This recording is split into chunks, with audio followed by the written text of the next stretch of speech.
Pemirsa, pemerintah Kabupaten Karangasem Kaptiang Side nincapang promosi pariwisata ipun. Sangkaning pengrau wisatawan ke Karangasem rau makin sayan nedunang.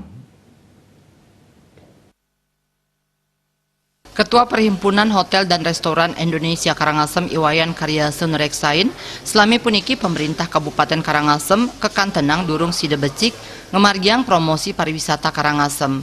Panincapan promosi pariwisata ngantos mangkin wantah kelaksanayang saking hotel miwah restoran nanging pemargin punike janten kantun kirang. Paiketannyane taler mepengabdi majeng pemerintah antuk ngicenin alokasi dana ring sajroning pangupaya nincapang promosi pariwisata ring Karangasem. Promosi pariwisata inucap sida kalimbakang ngantos ring nasional wiaden internasional. Sudah barang tentu dengan promosi. Ya, promosi ini tidak hanya kita bisa titipkan saja, tapi promosi ini harus kita lakoni, yang apalagi sekarang baik itu promosi di dalam digital maupun promosi yang sifatnya secara langsung.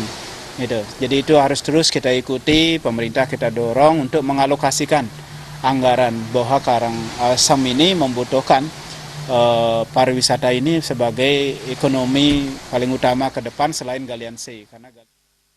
Tiosan saking baga promosi pariwisata ngebecikang infrastruktur miwah margi nuju kenah pariwisata taler mangde polih uratian saking pemerintah. Kuentenan samian genah wisata sampun sepatutnya nih medue toilet sani standar internasional. Asa punika taler baga ayahan widang pariwisata mangde saya nincap melarapan nyiagayang katreptian sal ngicenin rasa deg-deg sani pinaka usaha ngedautin pengerah wisatawan ke Karangasem. Suparyana, Bali TV.